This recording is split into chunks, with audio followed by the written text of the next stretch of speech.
Okay, na-vlog natin yung tenor of a contract kanina. Yung time. Yung time na ibinibigay sa isang umuutang para bayaran yung kanyang utang o yung term o yung haba ng panahon kung kailan matatapos yung financial obligation ng isang contract. Yun yung tenor of a contract. Pero yung tenor sa law is yung exact copy or yung exact word sa isang legal document. Okay? Yun yung natutunan natin. Exact word or exact copy ng isang legal document. Yun yung tenor sa law. So, yun yung difference sa tenor ng contract at saka tenor sa law. Yun yung difference.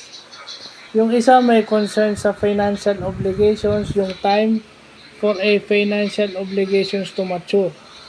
Yung isa naman yung exact word or exact copy ng isang legal document. So, yun lang po.